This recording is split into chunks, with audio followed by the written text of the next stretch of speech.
Bonsoir à tous, bienvenue à ce flash d'information. La ministre de la Fonction publique, Anne-Désirée Oloto, a procédé ce matin à la remise de bornes tactiles aux préfets de région et des lettres de mission aux inspecteurs de l'observation et du service public.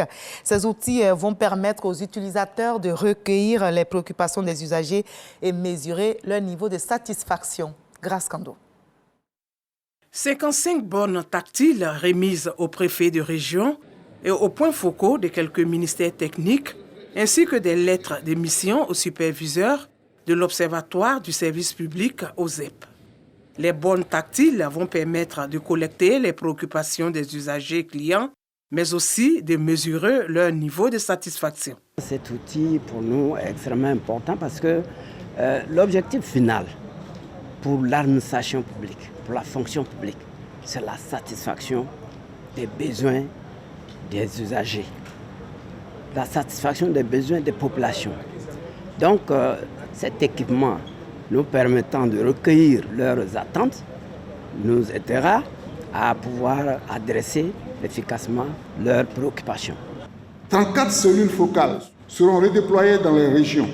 Ces cellules focales seront gérées par des superviseurs qui seront chargés de promouvoir l'OSEP et ses missions, ainsi que la stratégie de digitalisation de notre administration en mode conduite de changement dans les localités, notamment dans les régions.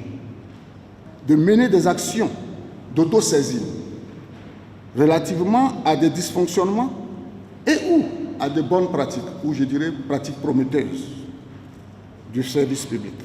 La ministre de la Fonction publique invite les utilisateurs à être à la hauteur des attentes des usagers clients. Je vous invite à nous soutenir dans cette vision, celle de répondre avec célérité aux besoins de nos concitoyens. La satisfaction des usagers de nos services publics doit être le moteur de toutes nos actions.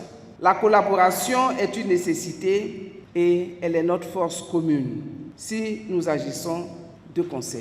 L'un des défis importants de l'Observatoire du service public reste le rapprochement des populations de ces services sur l'ensemble du territoire national en vue du renforcement de leur proximité. Le FONSTI décaisse 268 millions de francs CFA pour l'appel à projet. Le secrétaire général du Fonds pour la science, la technologie et l'innovation l'a annoncé au cours d'un point presse.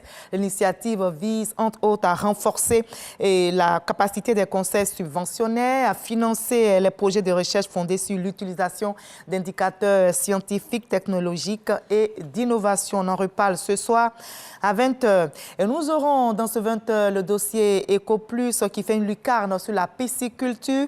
Nous irons dans le Haut-Sassandra où les acteurs s'attellent à relever le défi de la productivité. La région abrite de nombreuses associations de pisciculture qui se sont constituées aujourd'hui en union régionale pour défendre et servir la cause des pisciculteurs membres.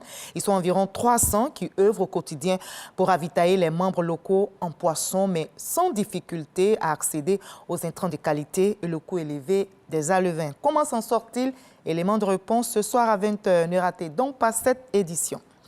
Au Sénégal, c'est jour de fête nationale. Ce mardi 4 avril, le pays célèbre son 63e anniversaire de l'indépendance. Le président Macky Sall a sacrifié à la tradition en s'adressant à la nation à la veille, à moins donc d'un an de l'élection présidentielle.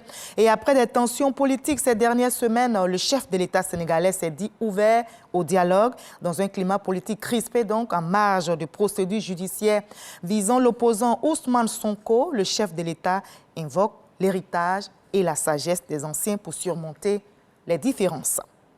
Et la Finlande intègre officiellement l'OTAN, l'organisation du traité de l'Atlantique Nord. Un virage historique qui fait de la Finlande le 31e membre de l'Alliance Atlantique. Le pays désormais va bénéficier donc désormais de l'assistance militaire conventionnelle de ses alliés et de la dissuasion nucléaire. Moscou n'a pas tardé à réagir.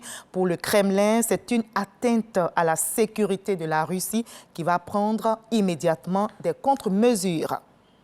Et l'ex-président américain Donald Trump est arrivé à New York ce mardi où il va comparaître devant un tribunal de Manhattan. Donald Trump va se voir donc signifier son inculpation dans l'affaire des pots de vin qu'il aurait fait verser à une ex-actrice pornographique pour acheter son silence alors qu'il était candidat à la présidentielle.